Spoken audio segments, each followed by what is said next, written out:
Hola, ¿qué tal amigos? Los saludo, soy Eli, el día de hoy presentándote un tema de química. Hablando un poquito del entorno que rodea a una parte fundamental de la química, la termodinámica. Vamos a hablar en esta ocasión del tema tipos de sistemas e interacciones sistema-entorno. Te preguntarás qué es un sistema. Pues como tal, hemos analizado ya en algunas ocasiones la circunstancia en la cual decimos que un sistema o para que un sistema funcione, todas sus partes deben de estar totalmente en equilibrio. Pues bien, lo mismo ocurre para la química. Los sistemas que le rodean, los sistemas que la integran, deben de tener una funcionalidad correcta para poder establecer ciertos procesos. Vamos a hablar qué tipos de sistemas tenemos. Como mencionábamos, para abordar este tema, vamos a analizar un poquito el asunto de a qué se refiere el término sistema. Habitualmente nosotros hablamos de sistemas a un cúmulo de fragmentos, a un cúmulo de partes que van a estar limitadas y que se podrán estudiar, en este caso por parte de la química. En este caso nos va a hablar del sistema, va a tener ciertos límites y estos límites van a interactuar, van a tener una relación directa con lo que es su entorno o bien su medio ambiente, dependiendo de dónde esté estructurado este sistema. Ahora, ¿a qué le llamamos entorno? Juega un papel fundamental esta interacción, sistema-entorno. Dependiendo de las circunstancias, dependiendo de las condiciones o parámetros que le pueda dar su entorno, va a ser el comportamiento de un sistema. Por ejemplo, si hablamos en el caso de la termodinámica, vamos a hablar de lo que es esa transferencia de energía, vamos a hablar de lo que sería la situación en la cual se realizan ciertos procesos o reacciones químicas y a través de los cuales se puede desprender energía. Esta energía se va a transferir al medio, por ello la relación estrecha entre un sistema y su entorno. Ahora bien, en cuanto a entorno, vamos a hablar de que es una especie de barrera, una especie de envoltura que va a tener en su interior al sistema. Esto va a permitir una separación, va a haber una estructura en la cual se puedan definir las partes que integran el sistema y también las partes que formarían parte de su entorno.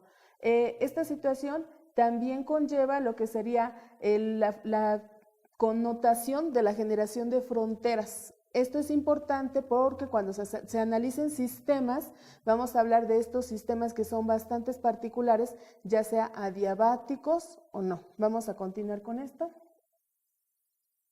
Ahora, existen diversos tipos de sistemas. Vamos a abordar los más generalizados, vamos a hablar de los que tienen cierta particularidad de análisis y de los cuales vamos a tener ejemplos respecto a lo que es la química. Hablamos entonces de los sistemas cerrados. ¿Qué es un sistema cerrado?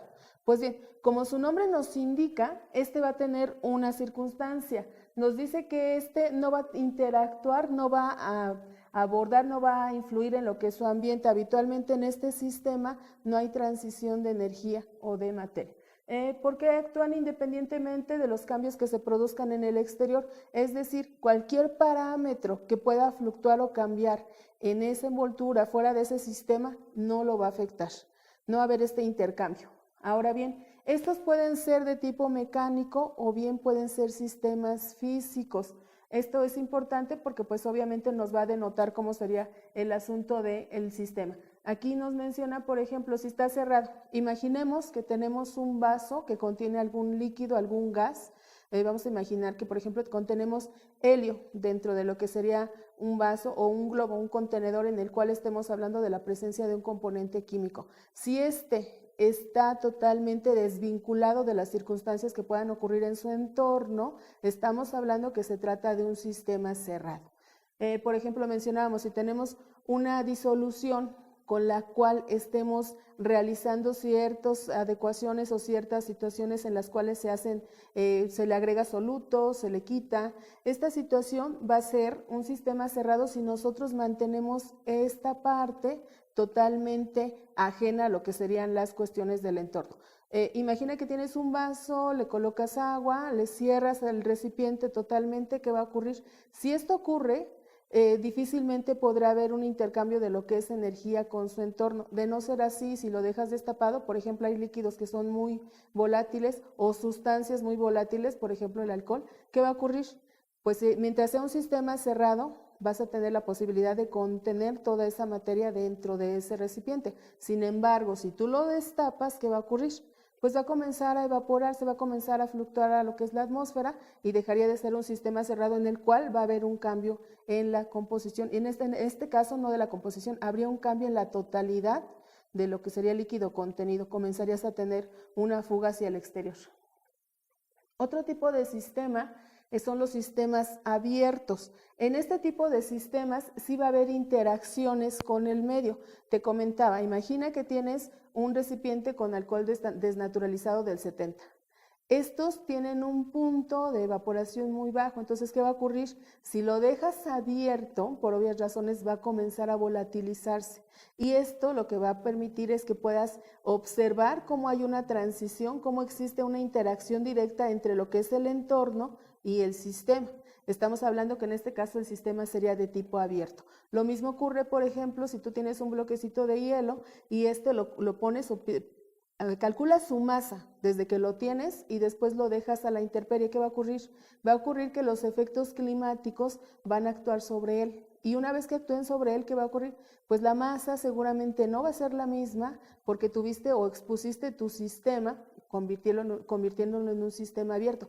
Esto también va a hacer que se cambie en esta parte el asunto de lo que sería la transición de materia. ¿Qué va a ocurrir? Pues parte de esa materia se va a transformar en vapor, si estamos hablando que el cubo es de agua, por ejemplo. Entonces, esto va a permitir esa situación que puedas analizar cómo actúa un sistema abierto.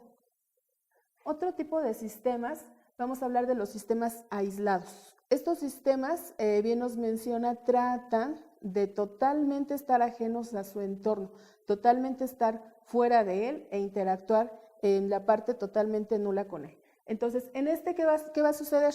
Lo más importante, no es posible que exista un intercambio de materia y de energía en lo que sería la situación del interior del sistema hacia el entorno.